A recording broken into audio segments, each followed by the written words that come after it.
All right. Hello, everyone. It's so nice to see all of you and to have a little bit of a normal event, getting together talking about graduate school. Um, it's very exciting for me to be able to host the event and to see all of you and to reconnect with some alum that I haven't seen in a long time and some new friends that I haven't had a chance to meet before. So thank you for that. The other perk of this event is that I just ordered a pair of legitimate old man slippers, and I'm wearing them because it is a virtual event, and I don't have to wear nice shoes at a virtual event, so I can wear my slippers. So that's a nice plus. I'm happy about that.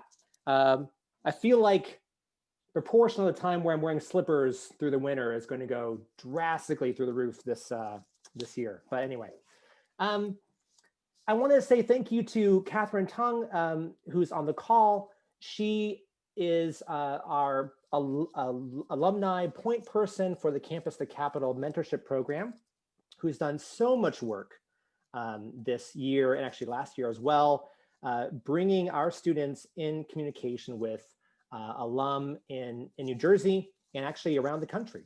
So thank you, Catherine, for your help organizing the panel and reaching out and finding folks and really providing a lot of energy for the program. So I'm really grateful. I know that all the students are in the program are also grateful for your help and participation. Absolutely. And of course, it goes without being said, but none of this could be possible without you, Dr. Bowen, and the support of the political science department, as well as the alumni who do participate in this program and the students who we connect with too. So thank you everyone for being here tonight. Thanks, Catherine. And one thing I've been really impressed with as I've been chair and sort of getting to interact with other folks, is just how many alum want to be involved for those of you who are students, the alumni want to be involved in your life. They remember what it was like. They want to help you. And it's been a real honor to get to be part of these conversations. And I know that when you graduate and leave this place, there'll be opportunities for you to go ahead and give back to the next generation of students. So thank you so much for all of that. The goal of this panel isn't really to answer every single question you might have about graduate school. However, the main goal here is to give you a snapshot or some vignettes about potential paths to careers that you might find interesting, and to have a conversation about how graduate school may or may not be a part of that plan for you. So we have 6 wonderful panelists today who all have taken a different path into their post-graduation lives, and graduate school, and actually different degrees in each case, have played a role in that process for them. So what I'm going to do now is start turning it over to the panelists. Each of them will spend, about 5 minutes or so talking about their path from TCNJ or wherever they pursue their undergraduate degree into graduate school, and just share their story with you a little bit. And then after all 6 are done, we will have plenty of time to open it up for questions. And it'll be a great chance for you to sort of pick their brains about what graduate school is like, how they made their decisions, are they happy about their choices, all of that good stuff that you might think about, maybe tips or advice that you want from them, and so on. So I'm going to turn it over to Madina Ouedraogo, who was a sociology major from a couple years back. Madina, go ahead and tell us your story. Hi, everyone. So my name is Madina P. Ouedraogo. I graduated the College of New Jersey in 2018. So not too long ago, 2 years actually. I was a sociology major. I did my nonprofit and community development specialization, and I had double minors in women and gender and sexuality studies and African American studies. I was an honor student. I graduated Phi Beta Kappa, and I was an EOF student as well, Education Opportunity Fund. Very involved on campus, not going to go too much into that.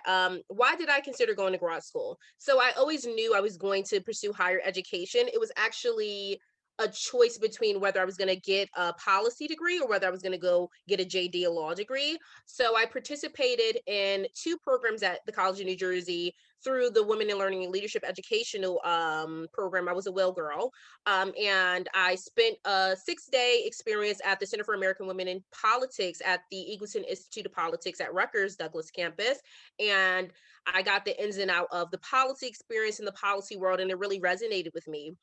On top of that, I actually also participated in the Public Leadership Education Network in DC, where I did a women law and legal advocacy participation, and I met, Supreme Court Justice Sonia Sotomayor, and I got to meet a lot of different litigators and legal scholars throughout the nation, specifically based in the DC metro area. And I realized law school wasn't for me, at least right now. So I decided that I was going to pursue a policy degree. And also I got a lot of great encouragement from my mentor, Dr. Winifred Brown-Glaude, who is a professor of African-American studies and sociology at the College of New Jersey. And I applied to 5 schools. I applied to Harvard Kennedy, NYU Wagner. I applied to UPenn. I applied to UDEL and Rutgers Brownstein, got accepted to all 5 with exception to Harvard. And I chose NYU. I got a full ride scholarship to go to pursue my master's of public administration and nonprofit management and policy with an advocacy and political action specialization. And I recently actually graduated May of 2020. It was the best decision I could have made. Looking back, I wish I just would have applied just there right away. Could have saved me a lot of time and energy. I'm from Newark, New Jersey, born and raised. It was very close to my home. New York City is a playground for policy work. It was an amazing experience. I got to, meet policymakers, activists, advocates, litigators. I got to take so many cool courses. I had 3 internships while I was there. One at the Office of the Mayor of New York City at the Commission on Gender Equity, one at Casera LLC, a lobbying firm, and another at the ACLU National Office within their National Political Advocacy Department as a policing graduate intern. So it was a really great experience. I don't regret it at all. And how did I prepare applying? I would say it was a really interesting experience. I'm a first generation American and I'm a first generation college graduate as well as graduate of graduate school. So, my brother got his MSW, so he kind of helped walk me through the process a bit, but not much help because I was pursuing a policy degree and he was in direct service, social service, education. So it didn't really resonate. So I, reached out to a lot of my mentors in the sociology department, like Dr. Fisher, Dr. Brown-Glaude, Dr. Piper, Kendrick Williams. I reached out to a lot of the staff in the Women and Gender Sexuality Studies department. On top of that, I, networked with a lot of, alumni from the College of New Jersey who were doing policy degrees at Rutgers Brownstein, at the University of Delaware. And I just, made a list. I compiled schools that I wanted to go to. I know I was going to stay majority in the tri-state area. So it kind of helped me narrow down all the other institutions like Stanford or Yale or, all these other institutions. So I pretty much prepared where I was going to apply, had a little spreadsheet, an Excel document of all the deadlines, all the people I was going to get recommendations for, all the scholarships and fellowships that were going to be available. And I made it happen and it all worked out magically. And how has graduate school impacted my career? I would say it's impacted my career tremendously. The NYU Wagner network is tremendous. I've met just so many people and it's such a prestigious institution. It's ranked #1 in the number 7, in the nation for our nonprofit and management and policy degree for the MPA. So it's very prestigious. And I've got to, just have great internships and just network within New York City because New York City is just the place to be for policy outside of DC, honestly. So yeah, it's been great. I'm fairly young. I'm 24. To have a master's degree already is, I think, really great. To not have any debt also is also very great considering NYU is very expensive. So it's been a really great experience. I have no complaints. I just am very upset that the coronavirus came and kind of, sped up graduation with the Zoom stuff and graduation was canceled also because of the coronavirus. So yeah, that's me. Thank you, Madina. That was wonderful. Okay, so let's hold our questions for Madina until the end. And next, oh wait, I've turned off spotlight video. Okay, there it goes. Next, we have Rebecca Flores. Hi, everyone. My name is Rebecca Flores. I graduated from the College of New Jersey in 2015. I was a double major in history and political science. And I knew from the time I was at TCNJ that I did want to get my master's. However, I didn't know where exactly I wanted to go. Again, I would never change the master's, the undergrad political science that I had. My concentration was definitely in applied statistical analysis with Bowen. And that actually led me to where I am in my job today. But as far as knowing I wanted to get my MBA, I knew I wanted to do that from the beginning. I just knew for myself that I wanted to make sure that I waited until I knew what career I wanted to have before I got my master's. Also, part of me, I'm very fiscally conservative when it comes to my own finances. So I knew I wanted to wait till I got to a company that would also help pay for my master's. A lot of companies have programs where if you go to a master's that coincides with your job position, they'll help pay for it, which is something I knew that I wanted to do. So I actually waited. I didn't want to wait as long as I did, but I graduated from TCNJ in 2015. I started at a job and I knew that they had a master's program I could go right into, but I wanted to make sure that I waited until I decided if I was going to stay at that job or not. And I actually decided not to stay at that job. And began looking for a second job within that first year. And then I applied for UPS, the package company, and I've been working there ever since 2016, so for the last 4 years. So I did the same thing when I got to UPS. I waited about 6 to 9 months to decide, is this a place I want to be? Yes or no? And then also, what particular part of the business do I want to be in? And so within that first 9 months, I came to realize I love the company, I love the culture, and that it was going to be a place I was going to stay. So I decided at that time to start applying for master's programs and, go through the program with UPS to pay. So it's important to make sure that if you do have your company pay, their payback period. A lot of companies, it's about 2 years. So I actually just finished paying off my master's last month because I did a 1-year accelerated online program from 2017 to 2018. So I don't have to pay back UPS now, anything if I were to leave the company. But if I had left the company 3 months ago, I would have had to pay them back for part of the master's. So if you want to wait and do that, it's important that you learn about the policy. So when I was at UPS, I realized I wanted to pursue my master's and they approved me and would help pay for it. What I ended up doing is the most important things to me were that I realized that I do enjoy business. At the same time, actually, my brother and I had started our own company that we run on the side. So I was like, I really want to make sure I know as much I can about business. So I decided to do a general MBA program and learn a little bit about everything. And so that's how I decided what program and when to do it. When it came time to apply for colleges for the master's programs, I wanted to diversify a little bit. UPS is a huge international Fortune 50 company, and a lot of companies nowadays are, all across the country. So the first thing I did was I decided I didn't want to go to an institution in the Northeast. I wanted to try something different in a different part of the US because I never knew where I was going to go within my company or a different company. So I actually applied to schools all down south. LSU was a big one, University of Texas, their school system. And that's actually where I ended up going. What I ended up doing is I went through the US News. They have their top lists of different degree programs. So I looked at the top 10 best, again, affordable online programs, because to me, saving some money is also very important because I wasn't be paying for a majority of it myself, depending on where I went. So again, number one thing was being down south, getting a different perspective. Number two was finance. And then the third most important thing to me was also kind of name recognition. A lot of people at my job have their masters, especially younger people. A lot of the older people don't, but the younger ones, a lot of them have masters. And on my team, I think out of the 7 of us on my select team, which also includes another TCNJ grad, so UPS loves TCNJ.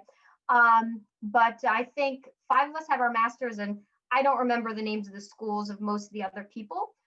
So I wanted to try to go to a school with a lot of name recognition, just like NYU, great name recognition too. So I chose University of Texas because their school system has great recognition with the Longhorns. I ended up going to their premium basin as their for their online program. That's the best of their school systems for online. And it actually is one of the reasons I chose that. It's internationally accredited business school. A lot of schools are not internationally accredited. Again, you want to make sure whatever master's you go to is accredited, in the US, but also I thought international was great because I knew UPS has a lot of international opportunity. Someone on my team just recently got back from Canada, working up there. So I thought that would be great to be able to have a master's that also was accepted internationally. So that's something that I made sure that I chose that school for one of those reasons. Also, because of the international accreditation, I had professors from that would teach. It was all online from other countries. So I had a teacher from India and a teacher from China, and all of probably I would say about 30% of the students in my classes were also international, which made group projects a little difficult, but it was tremendous when we were able to get together because there's so many perspectives. And again, I am very happy with my decision. And one of the great things is it gave me such a different perspective. I'll never forget every group project people wanted to do it on something that had to do with oil, which is not something I'm familiar with or that in the Northeast we're familiar with, but everything was about oil. It was just really great perspective. And how it has impacted my career since I've got my master's about 2 years ago. I've changed job roles, and part of the reason I got it was a promotion into this job role is because the master's helps. Also, I love to talk about TC&J and my political science degree and the statistical analysis that was used very often. And so I actually have a position now where I use a lot of stats and I use a lot of information. I do profitability management, and the other part of that is I look at a lot of statistics and data on our customers to see how they're trending. And so, my undergraduate degree was extremely important to be where the promotion I got. And then also having the master's, that was something that was brought up in a lot of interviews. And it's really good to know because many times when I meet different managers, they're like, "Oh, I've heard about you, Rebecca. You got your MBA from University of Texas, right?" And, so it's the premium basin, but everyone just, keeps kind of the University of Texas. And so it definitely has helped, and it's definitely been good because people recognize that I have my MBA, a lot of managers, and it definitely helped with this promotion. Some positions and jobs, you get automatic raises when you get a master's. I didn't, but it definitely was part of the reason I got my promotion.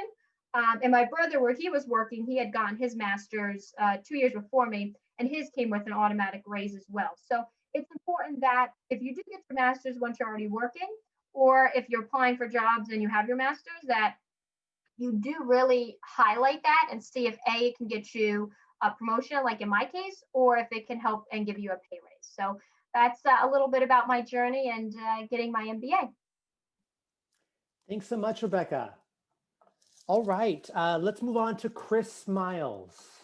All right, thank you, Dr. Bowen, and hey to everybody, and thank you again to you, Dr. Bowen, as well as to everyone who helped organize this. I think it's an awesome event, especially that we're able to get together even virtually during this time. So as Dr. Bowen said, my name is Chris Myles. I graduated from TC&J in 2016 with my degree in political science and a minor in Spanish.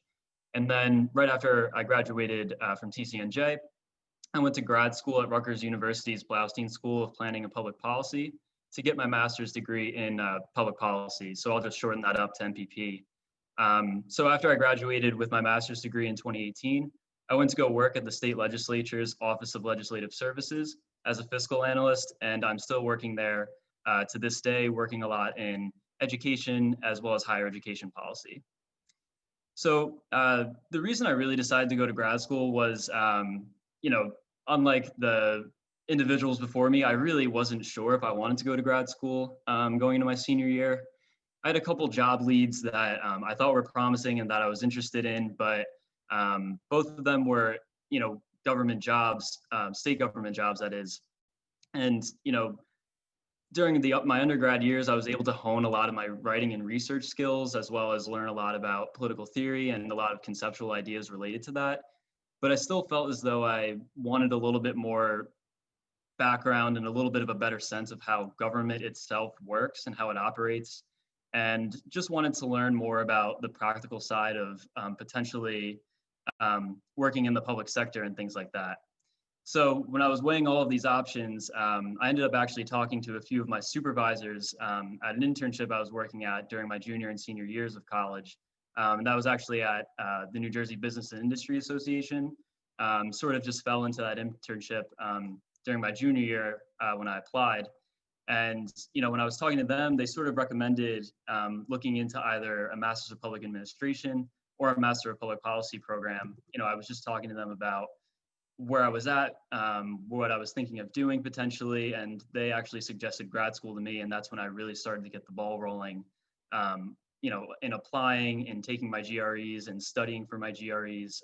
So I started that whole process really the fall of my senior year, and ended up getting accepted to Rutgers Blaustein during that same semester. And really, I chose to go with my MPP rather than an MPA because it honestly just seemed to me like a good mix of what I was looking for. I went through all the different schools' websites. I, as well, was looking primarily in the Northeast, specifically in New Jersey, New York. So the MPP programs all across the board just really sound like, they sounded like a good mix of what I was looking for, in addition to teaching practical things like public budgeting and finance, as well as just general courses on lawmaking and the regulatory processes. I thought MPP programs seemed to focus a little more on statistical and data analyses, which definitely piqued my interest. It was something that I wanted to learn more about. Obviously, we had a great program, and shout out to Dr. Bowen for teaching Stata while I was in undergrad, but I just wanted a little bit more, in terms of how I could use those same skills and build upon them, and then use them in a government context, working with practical data sources and things like that. So that's why I chose MPP rather than MPA, just to hopefully get that little bit more experience in statistical analyses. And really I ended up choosing Rutgers because, as I mentioned before, I worked at NJBIA as an intern. And while I was there, I was, really just helping them just craft policy briefs. I was just collecting data more or less, helping them to analyze some economic data. I would give them sort of objective views of what I thought, and then they would use it to however they wanted to use it in terms of their agenda and things like that. So from that experience, as well as some other experiences I already had an interest in working in state level public policy making, and then having that internship, gave me that experience working with New Jersey legislation, the New Jersey budget, and, analyzing a lot of those public policy issues that elected officials in the state are worried about and concerned about and want to address. So the Rutgers MPP program, when I was looking at it, in addition to sort of the course sequence they had, you could see some of their courses were New Jersey. If they weren't New Jersey specific, they, certainly seemed to have a little bit of a New Jersey edge. In addition, they had faculty that I thought comprised of a lot of people who, worked at all levels of government, from the local level all the way from the state to the federal government. So I felt like they could convey to me sort of the ins and outs of government at all levels. And also felt, honestly, that they would be good people to have as professors and as references down the line. And that especially came in handy when I started to apply for jobs at the end of my grad school career. And just from a practical sort of life standpoint, I think it was helpful to go there because I was thankfully able to live locally at home. It was an hour commute every day to Rutgers, but I think it helped me either way save on costs. And I was fortunate enough to get a fairly generous scholarship package upon going into my first year.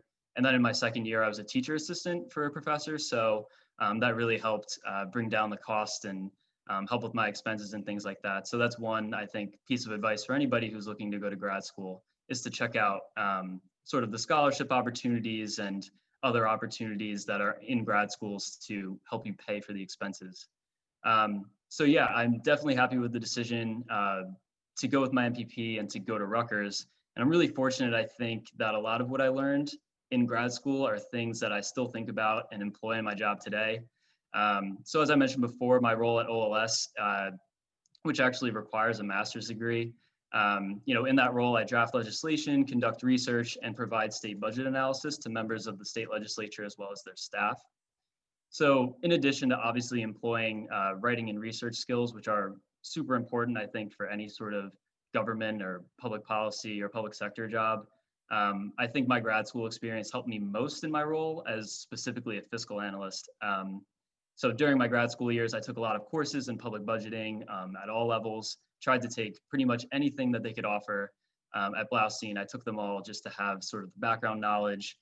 And in addition to the public budgeting sort of part of my degree, I really tried to focus on statistical and data analysis, sort of what I alluded to earlier. And I ended up learning to code in various softwares, and I actually still use a lot of those skills today. I'm actually now starting to transition into a position in which I look at state level Department of Education data to help legislators answer different questions that they might have concerning school district funding and related issues to what we call the SFRA. That's our K through 12 school funding formula here in the state. So that's just one of, or a couple of many things that I use every day in my job. And truly, I think going for my MPP helped me not only be better at my job, but it helped me to sort of advance in the job that I'm in. So that's my story. And again, thank you to everybody. Thank you, Chris, so much. Okay, I think next we have Brandon Mckoy. Hello, everybody. Good evening. Good to see you, Dr. Bowen. Always love to chat with TCNJ students. My name is Brandon Mckoy. I am the president of New Jersey Policy Perspective, which is a public policy think tank that works on state level issues and sometimes municipal issues and also federal issues. And we're based in Trenton, and I live in Trenton now as well. I graduated TCNJ in 2009, so I'm an old man.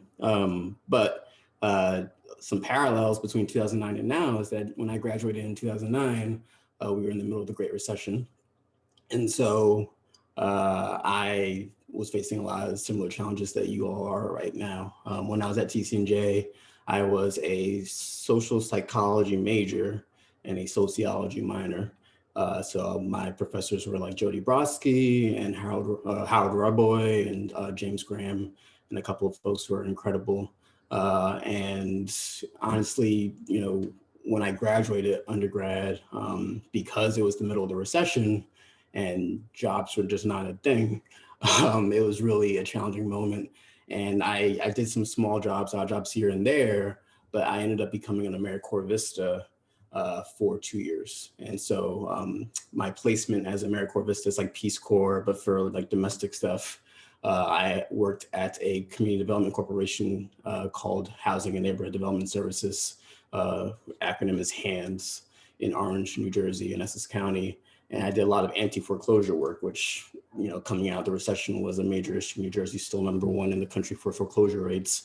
And so we did a lot of work where we would go in and try to redo foreclosed properties, try to stabilize neighborhoods, and try to get families into those properties for very, very low rate mortgages, and try to just make sure that the community, a lot of the harms and a lot of the sort of spiraling down of the community, that we were halting that and trying to get it back on track. And so I did a lot of housing work, a lot of affordable housing work, and a lot of anti-foreclosure work.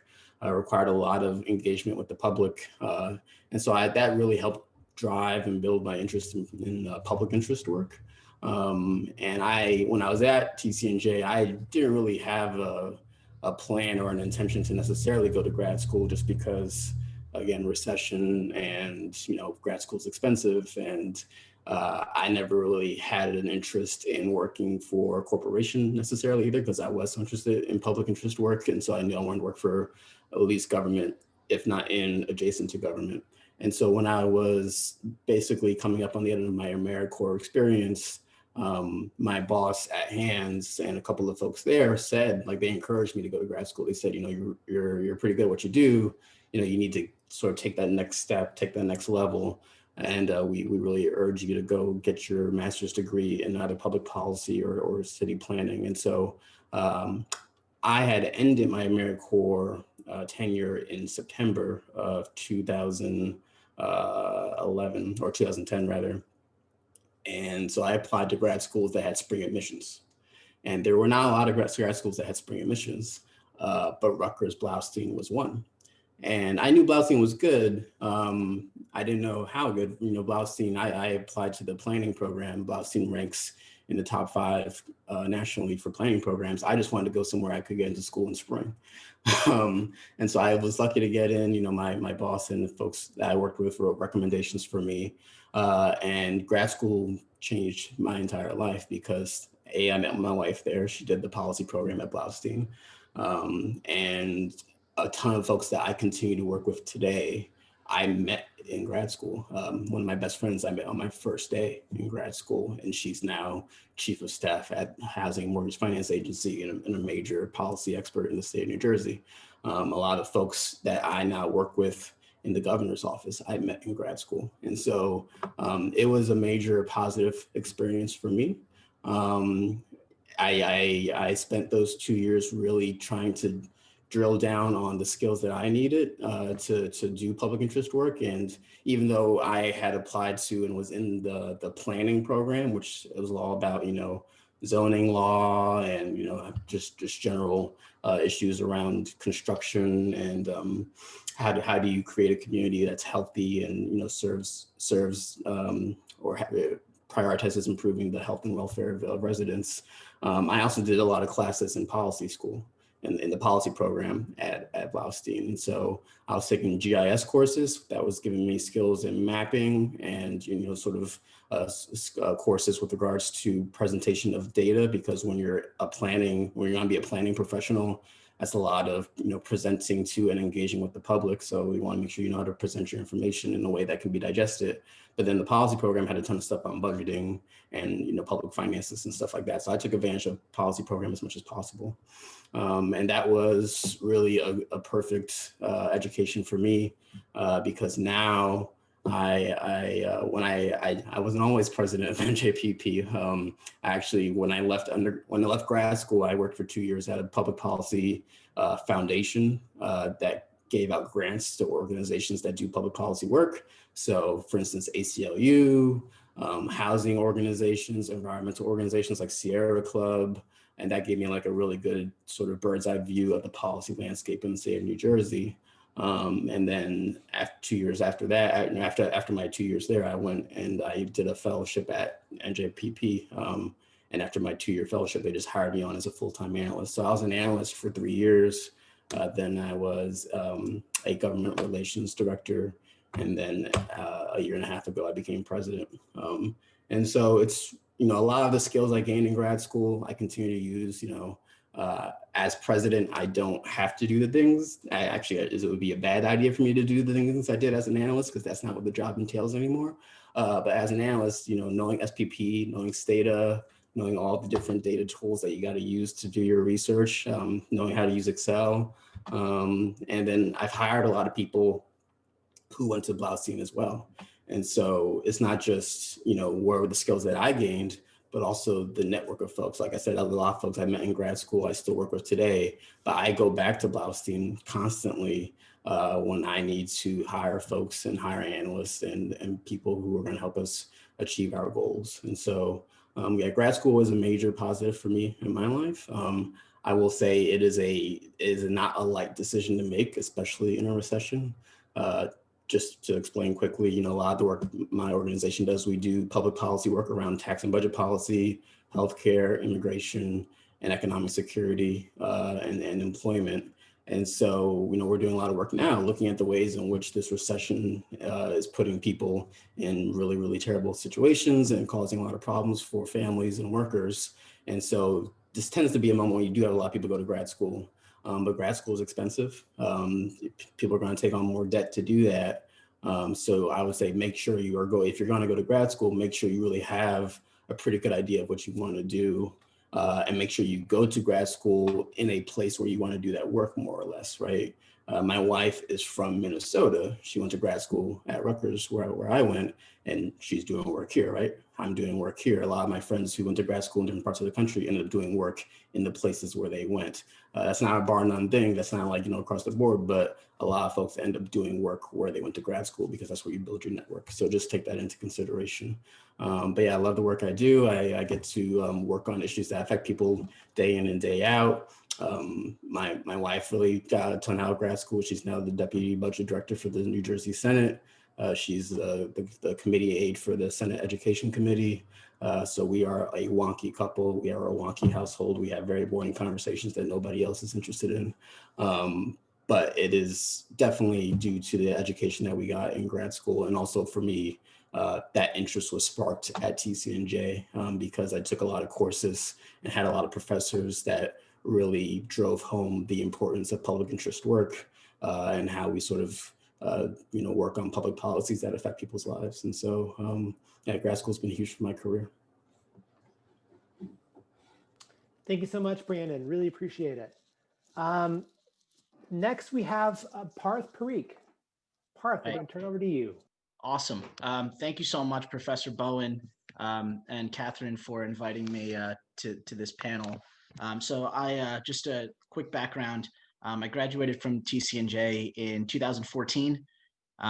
After TCNJ, I joined Teach for America, and I taught for 2 years in Passaic, New Jersey, 6th grade social studies, and then I taught for a year in Newark, New Jersey, at the KIPP Charter School. After Teach for America, I did a year teaching assignment in India with the Fulbright program, and so I was pretty much in the education sector for a few years after TCNJ. And then after that, I decided to apply to law school.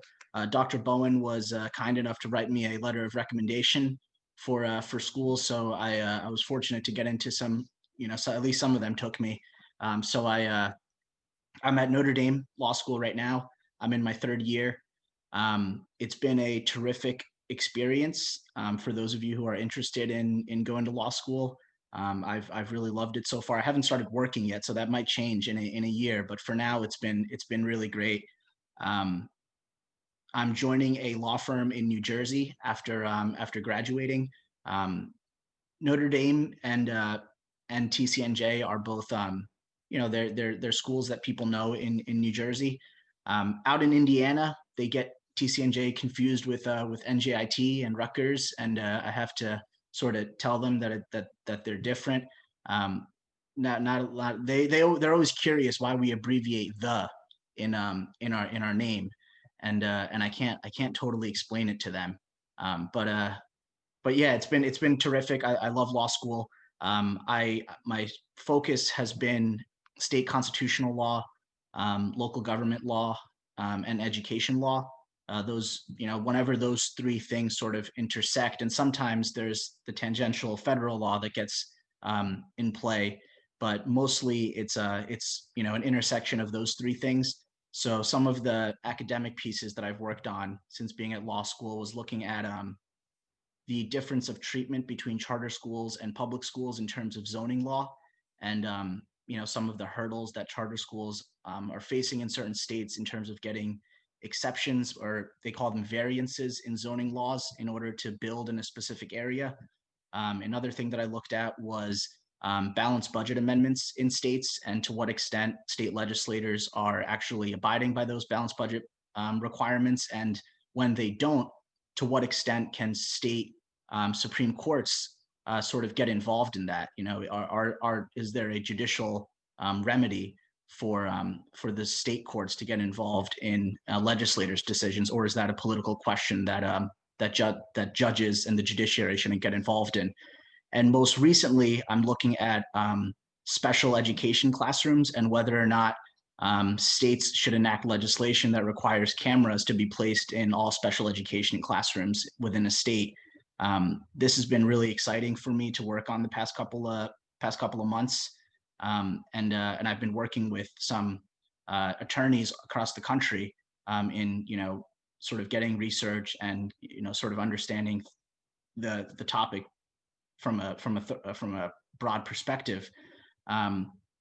So yeah, that's pretty much what I've been working on. I have loved it. One of my roommates had Professor Barrett, or Justice Barrett now, as a professor.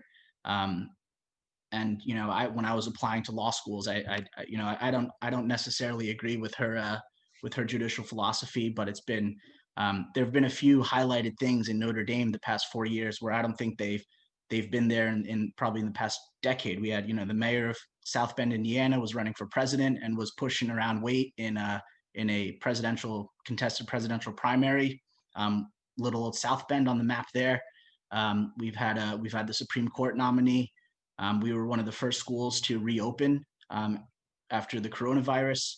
Our president contracted the coronavirus after not wearing a mask, along with our great former governor, Chris Christie. So there were a few things where Notre Dame was on the map.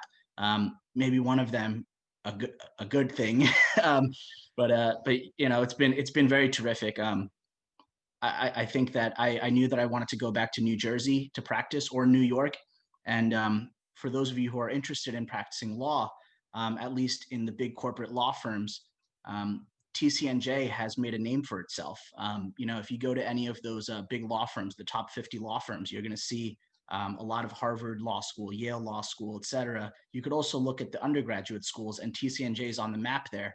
And that's a really terrific thing. I think that most hiring managers at the big law firms, the biggest law firm in New Jersey, Lowenstein Sandler, McCarter English, some of those big names, they love TCNJ people. They know that we get an outstanding education at our school, and it's probably one of the best public education or public colleges, definitely in the state, and maybe one of the best in the country. So I would encourage you to apply to law school. The application process: you take the LSAT. And you get a few letters of recommendation, preferably from your professors. Law schools are really interested in your writing ability. They're interested in your ability to communicate effectively. And so professors, your undergraduate professors, are sometimes in the best position to comment on, is this someone who's able to have a thought and sort of convey that in a concise and clear manner on paper. So I would encourage you to build relationships with your professors, because they're gonna help you with law school, and they're a great network to have even afterwards. I'm happy to answer any questions about law school, about the law. I'm practicing federal white collar crime after graduation. That's what I'm. I had to get excused from a class. Right, I'm supposed to be in that class right now, but they're happy to. I think they love when we could help out undergrad students. The application. So I was when I applied to law school, I originally, interestingly, the Notre Dame thing. So I originally selected George Washington Law School, and I paid my first deposit there. It was like $1,500. I paid my second deposit, another $1,500, and then the third deposit was due a month before class, and I wasn't getting paid until Monday, and it was due on Sunday at 5 p.m. And so I submitted it on Monday morning, and I get a call on Tuesday. And again, this is a month before starting. I've almost locked down an apartment in DC. I've rejected all the other offers from every other school. And they called me on Tuesday saying that I've been disenrolled from the class. And so I was like, this is crazy, and they're like, you could come back next year, which was, I've gone through a whole process of applications. So I was like, hey, that you can't, that's unfair. And they're like, our projections were off. We ended up, more people accepted the offer than any other year in the past. So we have too many people. So, that's why we had that strict deadline of 5 p.m. on Sunday. And so I was, my parents were going to kill me. And so I reached out to Notre Dame, which was a school just, 2 months before I had said that, I'm not going to go there. And I emailed the director of admissions and was like, hey, this is what happened. I was going to go to GW. I ran into this situation, and, it would really help out if you could reinstate that offer again. And I was lucky enough, they not only reinstated it, they provided additional scholarship. I think they need the diversity out here in South Bend. And so I was lucky enough, and everything worked out. I've really loved it, and I don't think I would have got the job that I got, and some of the friends that I've met here, if that didn't happen. So hiccups happen in life, and sometimes you just make the most of it. And I'm glad that it all worked out. Thank you. Thank you so much, Parth. And we're so happy to have you close by again. You have to swing by and visit. All right, our last panelist is Dr. Cadence Willse. I don't know if any of you have had a chance to have Dr. Willse in class. Yeah, but Dr. Willse is one of our newest faculty members, just joined the department this fall, and I'm excited to hear her story. Yeah, I saw a few familiar faces who've already seen me today, so sorry for just popping up when you least expect it. So I did not have the pleasure of going to the College of New Jersey as an undergrad, but I went to a pretty similar institution, which was also a public liberal arts college, St. Mary's College of Maryland. There aren't very many of those, but I really enjoyed the experience and sort of targeted liberal arts colleges that were public when I was on the job market as an academic. But similarly to Brandon, I graduated in 2009, which was not an ideal time to be an undergrad with a political science and history degree, and only a few hard skills, I would say. I had worked as an intern doing grant writing and working in a museum, but nonprofits were really hard hit by the recession. So it took me a couple of months to find a job. I eventually found a job doing development and grant writing at a nonprofit in Boston, which I really enjoyed. It was a leadership development program for low-income students in the Boston Public Schools. And my undergrad had been in political science, as I said, but I had mostly focused on comparative politics. So it was really interesting for me to have this new perspective into American politics and education policy, and it really stayed with me throughout my career. So I spent, I guess, 3 years working at the nonprofit, and then sort of weighed my options. I'd always wanted to get a PhD, but I knew that the job market for PhDs isn't fantastic. One of the many reasons I'm so lucky to be at the College of New Jersey. So I went into the PhD process, thinking about how I could have a backup plan or a plan B. And if anyone decides to do a PhD, I would highly recommend that route. I also went in pretty selectively, so I only applied 2 places, which is probably not something I would recommend. Dan is laughing because that's not what you should do. But I knew I wanted to stay in the Northeast, and I wanted name recognition. So I, having gone to kind of a small liberal arts college that wasn't really well known in the Northeast, I wanted really people to know where I went to school. So I only applied to Harvard and Brown, and luckily one of them took me. And it wound up being a really great experience. I first applied for a master's program and then a PhD, which again, I would probably not recommend. I would do either or, not both. But I'm happy to talk to anyone about that if they're interested later on. I'll just talk about the PhD application process really briefly. So because I was only applying to 2 programs, I really did my due diligence in the application process. So I met with students who were currently enrolled in the PhD program to talk about what they thought made a successful candidate, so I could tailor my letter to each department. I also really figured out who I wanted to work with, and in some instances met with them beforehand, just showed up at their talks and introduced myself, which is something you can do if you're looking in the area.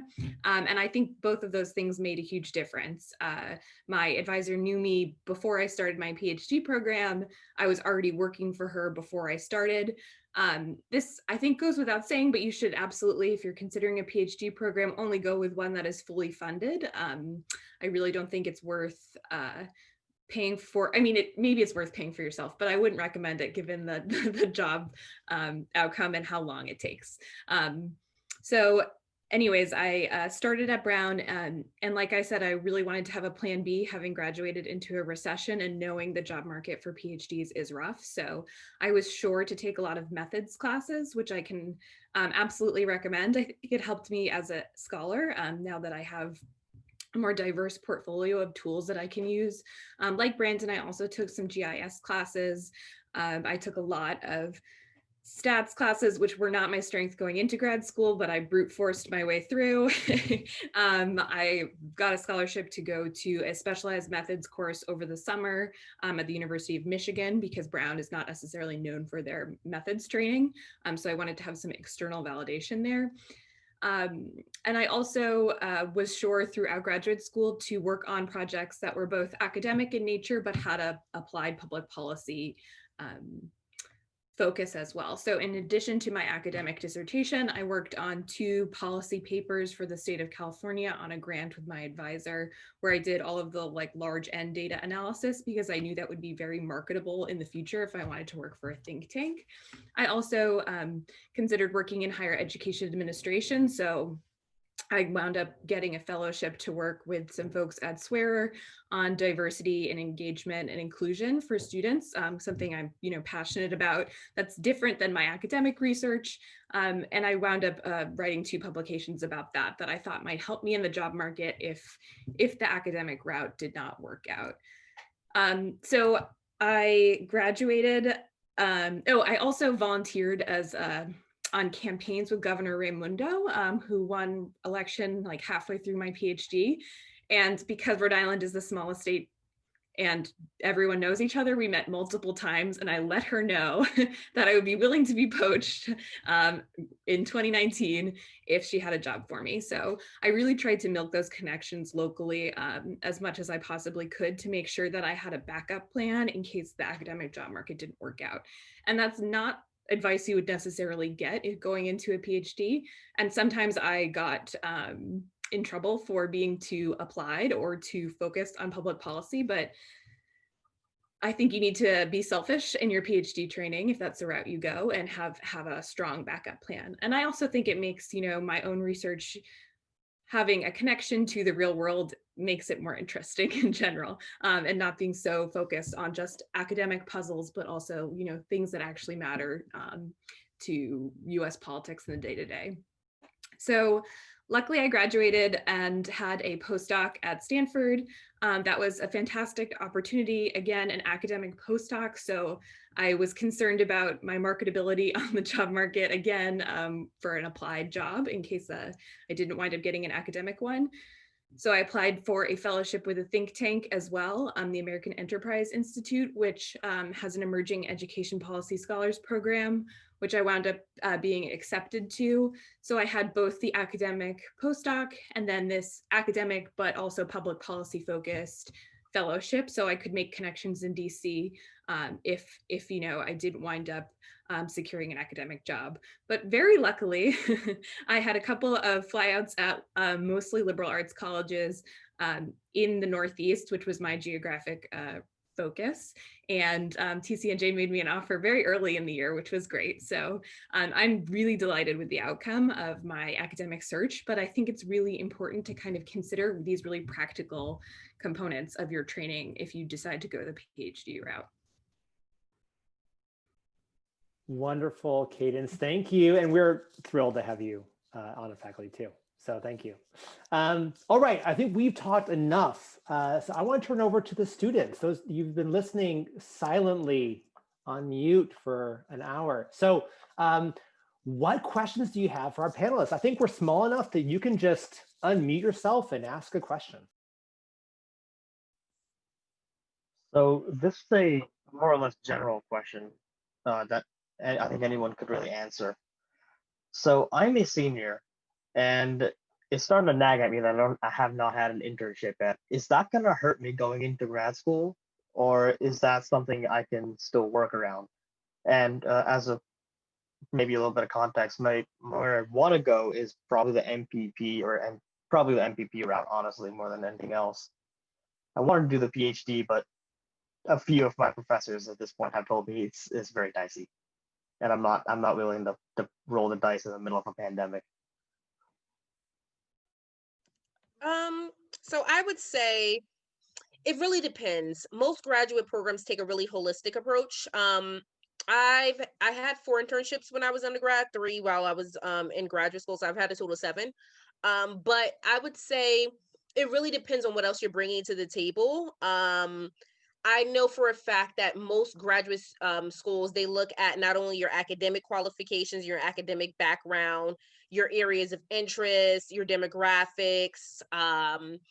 Internships do help to see like where you've worked in terms of like where your area of interests are, like whether you've had some experience doing some of the work that might be related to their academic program. But I wouldn't say it will necessarily hurt you.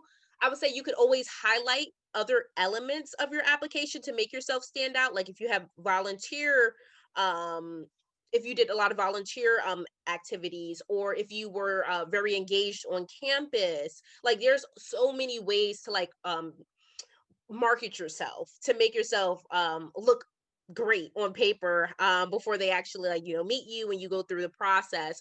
So it's all about selling who you are and making them feel like you're the best candidate for wherever you're going to. So I wouldn't be discouraged, but I would say you still have time. It's November. You could squeeze in at least one really great internship before you graduate, which would be a really great thing. But I wouldn't say to beat yourself up too much. Everybody's experience looks different, and we oftentimes have to understand that being able to take unpaid internships or internships in general is privilege, and not everybody has that ability. Pay our interns, little plug. But yeah, that's the gist of what I have to say.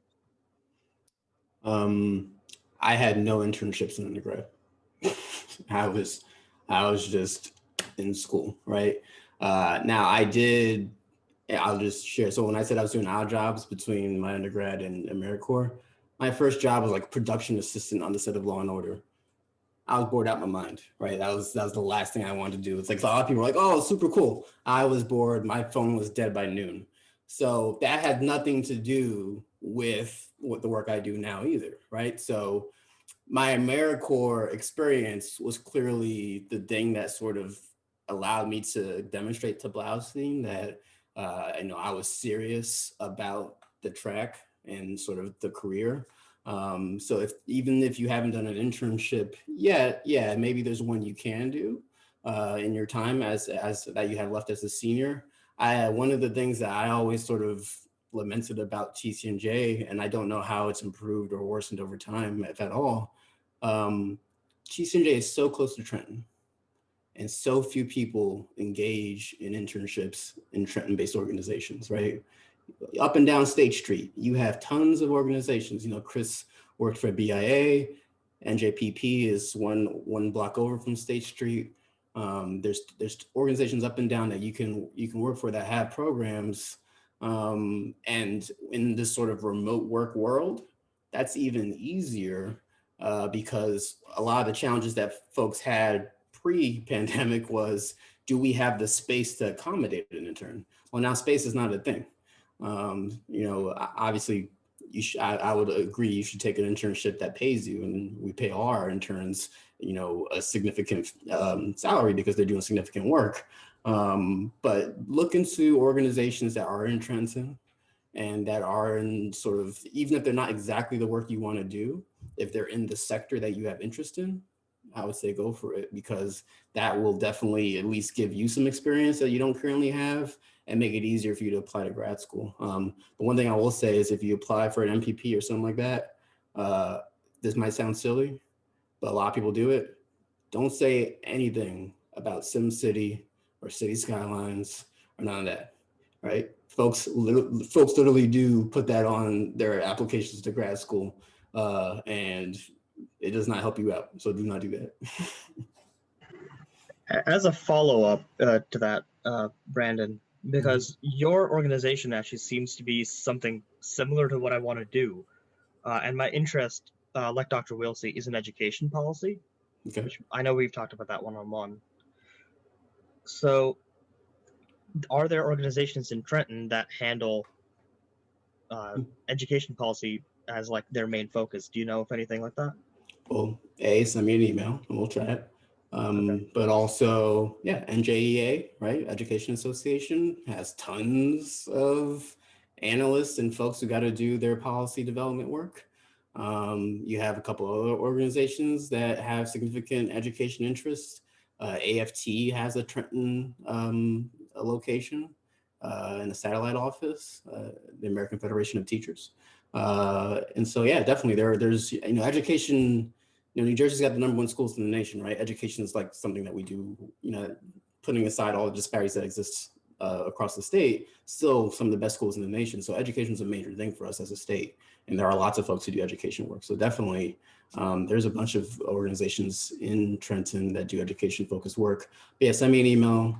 My wife focuses on education. She's the committee aide for education committee in the Senate. And yeah, definitely would love to help you out.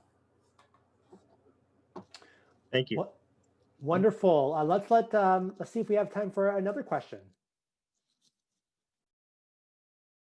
I guess this is also a kind of a general thing, and like it's kind of just to get, I guess, different perspectives from different people who different. I'm going to say different a lot in this sentence, but generally, like I am still like not sure exactly what I want to go into, like concretely, like probably something public policy, but like and of course I'm a junior, so I have a bit more time to think about it. But I guess my question is like, I'm still trying to figure out like what I'm going to do. And I do think, trying to get my master's in something like that I, in the future is, I want to pursue that. I'm just not sure, like, should I, like, as soon as I graduate, like, start trying to pursue that? Or do you think, like, should take a break and try to figure more, like, out of, like, the direction I want to go? Or, like, it probably will vary, like, from person to person. But, like, I generally, like, what is your opinion on that, I guess?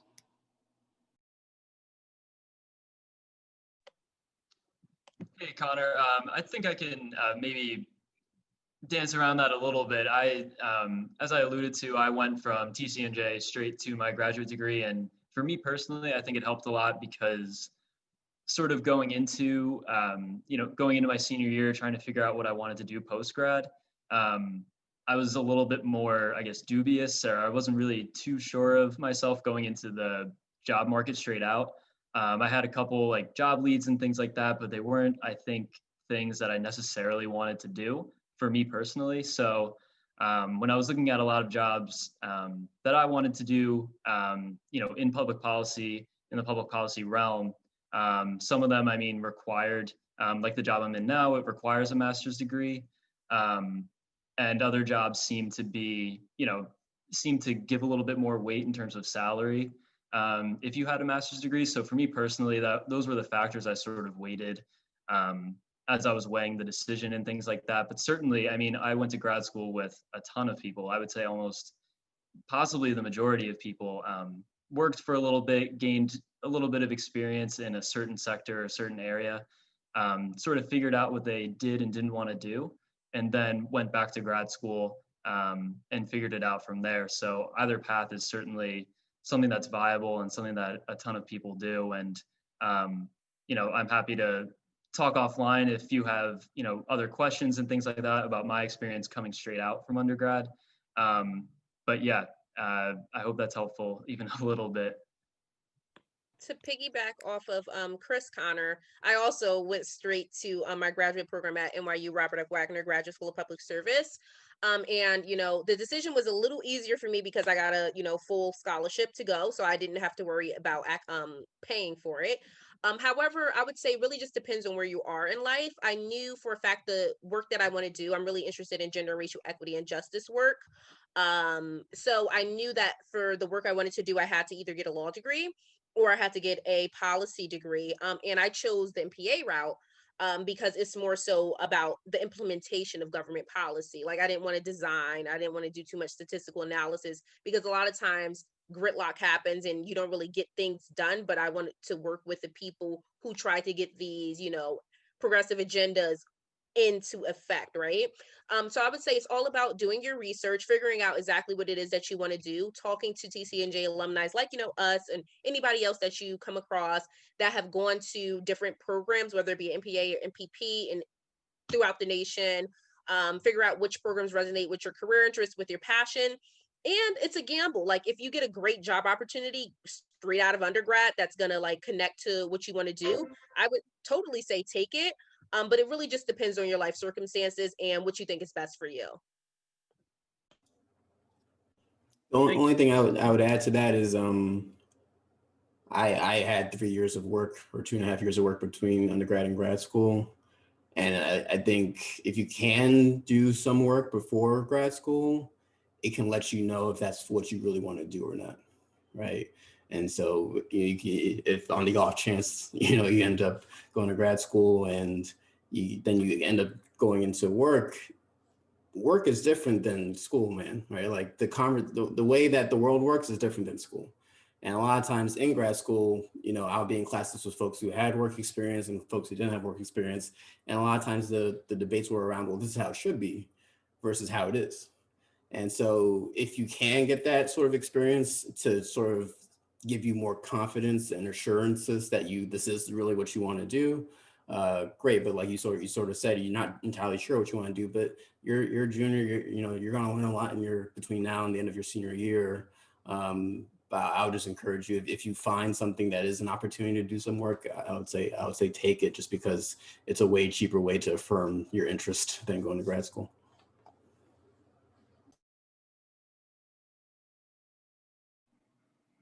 Yeah, Connor, just like Brandon said, I agree with me.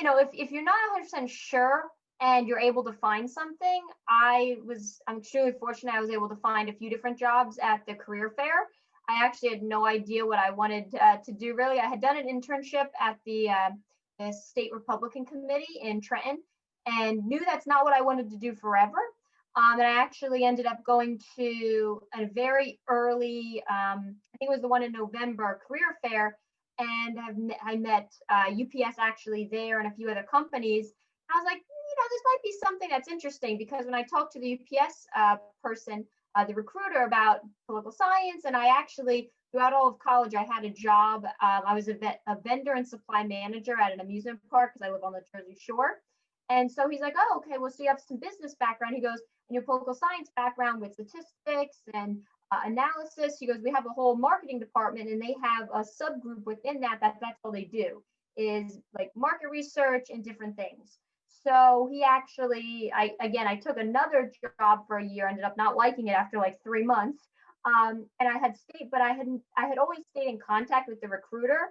From even when I took the other job, I said, I'm going to take this other job, but I want to stay in connection with you because you two are the two jobs I really like. So if I don't like this other job, then I'll be just that much committed to UPS and your job. And he really appreciated that. And so I stayed in contact with him. After 3 months of my first job, I was like, yeah, I don't really love this. And then stayed in contact with him, and I got the next position open in my area. And I mean, listening to some of the other, speakers, I've tried to, even though I'm in the private sector and I work in business now, I've tried to find my way to as close to kind of political public policy. So one of the people on my select team, which is the job I want to get next, they work on the budget. So it's all their job is budgeting for like our section of the corporation, our region. So they fight for the budget, they make the budget, and that's the next job I want. And the current job I'm in next year, my entire job is lobbying corporate to change the pricing models. So anything you learn in political science, you can use that in business too. And that's something that that's really how I sold myself to UPS. And the first job I was at was Target, so another very business-driven company. But again, anything you do in political science, history, that can all be taken to jobs within corporations and business as well. So if you can try something first, I thought that it was really great for me to do that. And then when I got my master's, I knew exactly what I wanted to be in. Again, I kept it very general because by that point, my brother and I had also started a side business, which I would have never gone into. And my master's has helped tremendously with that and trying to get that off the ground. So I think if there's any way to make some money, like Brandon said, while you're, trying to pursue it, if you're not 100% sure, you don't feel like you have to go straight to get your master's. Thank you. I want to be respectful of our panelists' time. So maybe just one more question from the audience, and then we can say goodbye. And then if people want to hang out and keep talking, then they certainly can. Is there any questions from our students?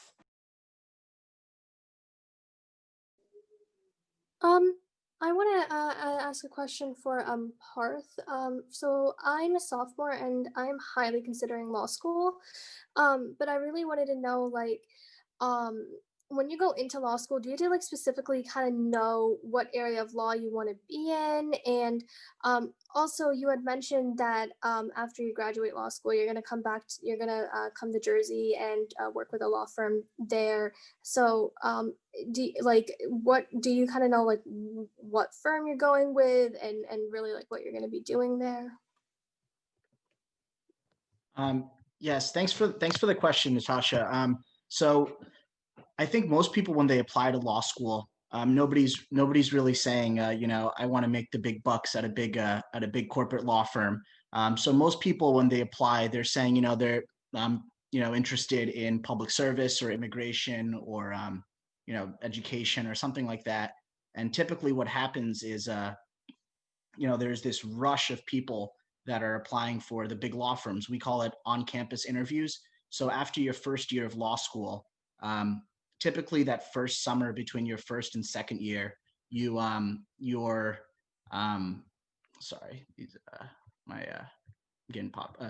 typically after your first year of law school, most people will do an internship with a judge or some sort of like nonprofit. And then after that internship in August, all these big law firms will come to the campus and want to hire people from the school. And pretty much everyone sort of applies for that. And so there's this big chunk of people of law school that end up going to the corporate side and working for big firms. So I guess what I'm trying to say is that you could come in with like a predisposition of what type of law that you want to practice, but it's really difficult to tell. It's sometimes, they're attractive things from the corporate firms that you might find attractive. Sometimes you might build a relationship with a professor who you were a research assistant for, and you might be really fascinated with the type of law that they're practicing or type of law that they're researching. So I don't think it's totally necessary to have a predisposition. And then in terms of coming back to New Jersey, so yeah, I'll be with a firm called Lowenstein Sandler in New Jersey. You do a summer associate first, so it's like an internship, and you work with that firm for a summer. And if they like you, they'll say, all right, come back for a full-time gig. And I'm hoping to do that for a few years. I would love to go into public policy afterwards. So I'm interested in different think tanks. I'm interested in some of the institutions that litigate education issues. I think that that's going to be a really big thing next year with COVID, with remote learning and hybrid learning. I think that we're going to see a major school funding crisis across the nation. We're seeing massive reductions in tax revenues for districts and a lot of states. School districts, they got a lot of their money from the state. So when there's a reduction in state revenues, children are suffering. So particularly our special education students getting adequate services, and then some of the First Amendment issues in terms of you're in a class. I think New Jersey just had during a class period on Zoom, somebody had a political banner in the background, and the teacher asked the student to leave the classroom because of that. And so those sort of things. So pretty much, I would love to go into that, some sort of some work in that field afterwards. But I do want to make a little money first and pay off the loans. But hopefully I'll find my heart again in a few years. Wonderful. Well, folks, I guess I'll just wrap this up really quick, and then if anybody wants to hang on the line, they certainly can. If I could give one little piece of advice here to the students who are still on the call, I'll just say that, you know, these decisions feel like they're so important. They're such important decisions, you know, as when in your junior year or your senior year, and you feel like you have to have all your ducks in a row, you know, right away. But one thing, the thing we can take from this amazing panel of really wonderful folks is that there are a lot of different paths, and you know, you can sort of find your way. And the path that works, you know, for Ian may not work for Kiana. She might have a different path, and Natasha will have a different one. And you can give yourself the license to sort of figure that out, right?